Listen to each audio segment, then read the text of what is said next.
नमस्कार दोस्तों, कैसे हैं आप। स्वागत है आप सभी का एक बार फिर मेरे channel Atul Khurana insurance and investment पे। तो दोस्तों, अगर अभी तक आपने मेरे चैनल को सब्सक्राइब नहीं किया तो प्लीज सब्सक्राइब कीजिए और उस पर बेल आइकॉन जरूर प्रेस कीजिए ताकि आपको टाइम टू टाइम नए नोटिफिकेशन मिलते रहे और आप अपनी लाइफ में मेरे वीडियोस को यूज कर पाए। आपकी लाइफ में अगर मैं कोई कंट्रीब्यूशन कर पाऊंगा तो मेरे से ज्यादा सक्सेसफुल कोई नहीं है। तो दोस्तों, मैं ज्यादा टाइम ना लेते हुए शुरुआत करता हूँ। आज का टॉपिक है Why maximum Indians are middle class. हम में से मैक्सिमम भारतीय जो है वो मिडिल क्लास क्यों है। तो दोस्तों, उसके लिए जरूरी है invest money in right asset class. आप अपने पैसे को सही एसेट क्लास में लगाएं। आज भी दोस्तों ऐसा होता है कि मैक्सिमम जो इंडियंस हैं उन्होंने अपने माँ बाप से, बड़े बूढ़ों से सब सीखा है कि बेटे पैसे को बचा के बैंक में रख ताकि जरूरत पे उस पैसे को यूज कर पाए। तो दोस्तों, ये बहुत गलत डिसीजन है। इसमें आपको मैं एक एग्जांपल से समझाता हूँ। ये वर्स्ट एग्जांपल था, तो एक एग्जांपल से समझाता हूँ। बैंक में जो रिटर्न आ रहा है हमें 2 से 3% का हमें सेविंग पे रिटर्न मिलता है, जबकि इन्फ्लेशन जो है वो हमारा अप्रोक्सीमेट 5% के आसपास है। तो आपको एक एग्जांपल से समझाता हूँ। हम सब 2023 में हम कोई सब्जी लेने जाते थे तो मार्केट से मान लिया 100 रुपीज की सब्जी खरीद के लेके आए। 2024 में वही 106 रुपए की आ रही है। तो दैट मीन्स आपको 6 रुपए एक्स्ट्रा देने पड़ रहे हैं। और अगर आपने ये 100 रुपए बचा के रखे थे तो उसका 102 रुपए या 103 रुपए रिटर्न आपको मिल रहा है। तो दैट मीन्स की 3 रुपए आपको अपनी पॉकेट से आपके घट गए। महंगाई तो 6 रुपए बढ़ गई, आपको रिटर्न मिला 2 से 3 रुपए। दैट मीन्स आपने अगर 3% का रिटर्न भी मान लो तो 3 रुपए आपके घट गए। तो ये बहुत वर्स्ट एग्जांपल है कि आप अपने पैसे को बैंक में सेव करके रखें। तो हमें क्या करना चाहिए, उसके लिए इन्फ्लेशन को बीट करना है। इन्फ्लेशन को हम बीट कैसे कर पाएंगे? Where to invest. हम पैसे को कहाँ लगाएं, कैसे लगाएं? बहुत से लोग कहते हैं कि शेयर्स में पैसा लगाएं। शेयर्स में पैसा लगाने से हमारा पैसा इतना बढ़ जाएगा, लेकिन उसके लिए भी हमें क्या है कि कंटिन्यूअस नॉलेज होनी चाहिए शेयर मार्केट की, कि मार्केट में कौन सी कंपनी क्या परफॉर्म कर रही है, उसके बारे में क्या चल रहा है, उसके शेयर्स में क्या होने वाला है, उसकी कंपनी की मैनेजमेंट में क्या चल रहा है, उसकी क्या स्ट्रेटेजी है, कितने ऑर्डर्स हैं, कितना प्रॉफिट है, कितना उसका पीई रेशियो है। इन सारी चीजों की जानकारी आपको होनी चाहिए, उसके बारे में आपको स्टडी करनी पड़ेगी। अब अगर आप उनके बारे में स्टडी नहीं कर सकते, आपके पास में नॉलेज नहीं है, आपके पास में टाइम नहीं है और आप इन चीजों को फोकस नहीं कर सकते, तो आप क्या कर सकते हो? म्यूचुअल फंड में इन्वेस्टमेंट कर सकते हो। तो म्यूचुअल फंड में एसआईपी के मोड में आप जा सकते हो, सब कुछ कर सकते हो। एसआईपी करा लिया आपने तो उससे क्या है कि आपको जो बैंक में 2 से 3% का रिटर्न मिल रहा है, यहाँ आपको 10 से 12% का रिटर्न अप्रोक्सीमेटली आ जाएगा।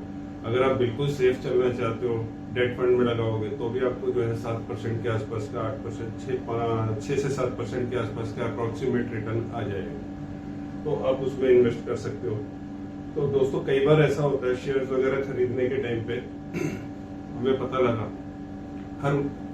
आपको एक एग्जांपल बताता हूँ। हर आदमी की लाइफ में ना कुछ मौके आते हैं जब उसे पता लगता है कि है ना ये कंपनी ये आउट परफॉर्म कर रही है, उसके आसपास के दोस्तों हवा एक एटमॉस्फेयर क्रिएट कर दिया कि यार ये शेयर खरीद ले, ये शेयर खरीद ले, ये शेयर खरीद ले, ये तो बिल्कुल ऐसा आउट परफॉर्म करेगा, बस बल्ले बल्ले है अपनी। तो LIC का शेयर खरीद ले, HDFC का शेयर खरीद ले, XYZ कोई कंपनी का शेयर खरीद ले।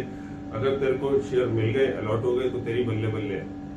तो वो ऐसे कुछ मौके आते हैं हर किसी के लाइफ में, और आप उसके बारे में उस स्टेप को फॉलो करने से पहले उसको स्टडी करो, समझो कि वाकई उसमें ऐसा है या नहीं है, कंपनी की प्रॉफिटेबिलिटी है या नहीं है।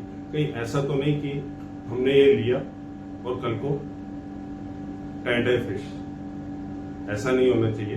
तो उसके लिए थोड़ी सी स्टडी करनी पड़ती है, सारा रिसर्च करनी। तो कई बार और ऐसे मौके आते हैं कि वाकई हमें पता है कि कर लेना है, इसे करने से ये मेरा फायदा होगा ही होगा। तो उस मौके के लिए don't see the opportunity, always seize the opportunity. मौके को ताकते मत रहो, देखते मत रहो, उसे झपट लो, उस मौके को झपट लो और अपनी मुट्ठी में कर लो। जैसे ही आप उसे अपनी मुट्ठी में कर लोगे तो वाकई आप उसको अपने रिजल्ट को टारगेट को अचीव कर लोगे। तो दोस्तों, एक ये रॉबर्ट कियोसाकी जिनकी एक बुक है रिच डैड पुअर डैड, आपने सुना होगा। उन्होंने ही अपनी एक बुक में लिखा है, पैसों को बैंक में रखना पैसे का मजाक बनाना है। पैसों को बैंक में रखना पैसे का मजाक बनाना है। पैसा होता है और पैसा बनाने के लिए। तो आप समझ गए होंगे, अगर आपने पैसे को बैंक में रखा है तो पैसे का तो मजाक बन ही रहा है, आपकी लाइफ में आपका भी मजाक बन रहा है। क्यों? क्योंकि 2 से 3% ही मिलने वाला है। आपने उस पैसे से और पैसा कैसे क्रिएट करना है। मैंने अपने कुछ दिन पहले एक वीडियो डाला था, उस वीडियो में मैंने ये बताया था कि पैसा कमाना एक कला है, लेकिन पैसे को सही तरीके से बचाना उससे भी बड़ी कला है। तो क्या आप ये कला जानते हैं? क्या आप इस चीज को फॉलो करते हैं अपनी लाइफ में? आप उस आर्ट के इम्प्लीमेंट करते हैं अपनी लाइफ में? आपने कभी कोशिश की उस पैसे से और पैसा बनाने की? नहीं तो जरूर कीजिए, ट्राई कीजिए। उसके बाद आपका क्या है कि आपके लाइफ में लाइफ इंश्योरेंस होना चाहिए। अपना इंश्योरेंस करा के रखिए, ताकि 1% अगर मान लिया ऐसा कुछ मिस हैपनिंग, देखिए सभी की लाइफ में भगवान ने लिखा है कि होनी ही होनी है, मिस हैपनिंग सभी के साथ होनी है। तो फिर सोचना क्या, उस प्रोबेबिलिटी को मुझे नहीं पता कब होनी है, तो उसके लिए क्या करना चाहिए? आपको लाइफ इंश्योरेंस कराना चाहिए। अपनी लाइफ को सिक्योर करो, और सिक्योर के साथ साथ इन्वेस्टमेंट आपने दूसरे ऑप्शन से किया, तो आपने लाइफ सिक्योर की। उससे क्या है कि कल को अगर जब भी आपके साथ में कुछ होता है तो फैमिली को एक हैंडसम अमाउंट, लमसम अमाउंट, देखिए जो नुकसान हो रहा है उसको कोई कवर नहीं कर सकता, लेकिन उससे आगे आने वाले जो साइड इफेक्ट्स हैं उससे बच सकते हैं। तो उसके लिए अपनी फैमिली को सेव करो, सिक्योर करो, और एक मेडिक्लेम भी जरूर करेंगे। दोस्तों आपको एक छोटी सी कहानी सुनाता हूँ। एक बार एक आदमी था, गरीब आदमी, वो जा रहा था अपने रास्ते से, चलता जा रहा था। चलते चलते क्या हुआ, उसको रास्ते में एक 10 रुपए का सिक्का पड़ा मिला। उसने झुका, बड़ा खुश हुआ, अपनी पॉकेट में 10 रुपए डाल लिए और फिर आगे बढ़ गया। आगे बढ़ते 10 कदम पे उसको फिर से एक 10 रुपए का सिक्का मिला। उसने, भाई आज तो किस्मत अपनी चमक रही है, फिर से उठाया, 10 रुपए डाल लिए। थोड़ा और आगे गया, फिर 10 रुपए मिले, फिर डाल लिए। ऐसे करते करते उसे 5 बार 10 रुपए मिले, उसने डाल लिए। उसके बाद 50 रुपए हो गए, आगे उसे कुछ नहीं मिला। उसने कहा यार आज तो किस्मत अपनी अच्छी है, 50 रुपए हो गए, चल आज एक होटल में जाके बढ़िया सा खाना खा लेता हूँ, पेट भर गया। वो एक छोटे से ढाबे में चला गया और उसने वहां पर खाना खाया। खाना खाने के बाद उसने जब पैसे देने के लिए जेब में हाथ डाला, देखा पैसे ही नहीं है। फिर देखा नीचे से जेब फटी हुई है। वो सिक्का डाल रहा था 10 रुपए का, रोल करके आगे जा रहा था, फिर वही सिक्का मिला, दोबारा डाला, रोल करके आगे गया। करते करते ऐसे 4 बार मिला, 5वीं बार सिक्का डाला, रोल करके पीछे चला गया। तो दोस्तों मेडिक्लेम एक ऐसी चीज है हमारी लाइफ में जो हमारी जेब को फटने से बचाती है। अदरवाइज क्या होता है, हम पूरी स्ट्रगल करके, पूरी मेहनत करके पैसा कमाते हैं, सेफ जोड़ते हैं कि हमारे फ्यूचर में हमारा फ्यूचर सिक्योर हो, सब कुछ सिक्योर हो, लेकिन मेडिक्लेम नहीं कराते। मेडिक्लेम नहीं कराया तो क्या हुआ, किसी की तबीयत खराब हुई, कोई मिसहैपनिंग हुई, कोई ट्रेजेडी हुई, तो वो क्या हुआ, हॉस्पिटलाइज हुआ तो आपकी सारी उम्र की जमा पूंजी 1 मिनट में साफ। अब वो आप देखिए, बहुत सारी फैमिलीज ऐसे हॉस्पिटल में खड़ी रहती हैं कि जिनके साथ में कुछ नहीं होता, वो बेचारे 1-1 रुपए के लिए परेशान होते हैं, चैरिटी पे भी जाते हैं, किसी से मांग के गुजारा करते हैं ताकि हम ठीक हो जाएं और अपने फैमिली के साथ आ पाए। तो दोस्तों बड़े दुख की बात है अगर हमें ऐसा करना देखना पड़ता है। तो हमें अपनी लाइफ में से चाहे जो भी इनकम है उसमें से ज्यादा नहीं कर सकते तो कम से कम 10% सेविंग जरूर करनी चाहिए, और उसको डाइवर्सिफाई कीजिए। कुछ लाइफ इंश्योरेंस में डालिए, कुछ मेडिक्लेम में डालिए, कुछ म्यूचुअल फंड में डालिए। अगर आप ज्यादा नॉलेज देखो, अमीरों के लोग कहते हैं हमारे पास पैसा नहीं है। अरे पैसा नहीं है तभी तो आपको बचाने की जरूरत है ना। अगर पैसा होता, मेरे पास, मैं धनी आदमी होता, मेरे पास करोड़ों रुपए होते, तो मैं बचा के क्या करूंगा? मैं तो उससे और बना लूंगा या कुछ भी करूंगा, अपने बिजनेस करूंगा, जो भी करूंगा, मैं तो सेफ बैठा हूं ना, मेरा फ्यूचर सिक्योर है ना। जिसके पास पैसा नहीं है ना, उसी को इन चीजों की जरूरत है, ताकि कल को किसी के सामने ऐसे न करें। तो दोस्तों हमारे देश का एक दुर्भाग्य है, वो ये है कि 90% लोग क्या करते हैं, यार फलाने ने ना आईफोन खरीदा, मैं भी ईएमआई पे आईफोन ले लेता हूँ। उसने नाइकी के शूज पहने, मैं भी नाइकी के शूज लाऊंगा। अरे उसने वो वैन हुसैन की जो है शर्ट पहनी है, मैं भी वैन हुसैन की शर्ट लाऊंगा और पहनूंगा और देखता हूँ देखो कितनी। हम शो ऑफ ज्यादा करते हैं।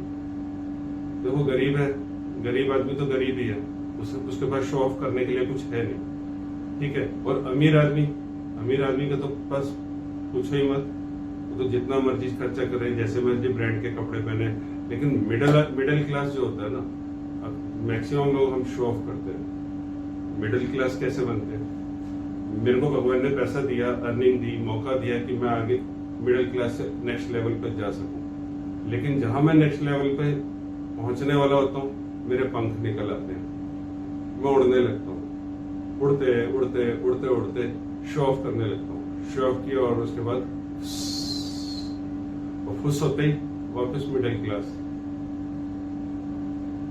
तो दोस्तों, आपको जो भी करना है, शो ऑफ करना है या कुछ भी करना है, आपको ब्रांड, किसी भी ब्रांड के कपड़े पहनने हैं, वो एक आपकी सारी चीजें हैं।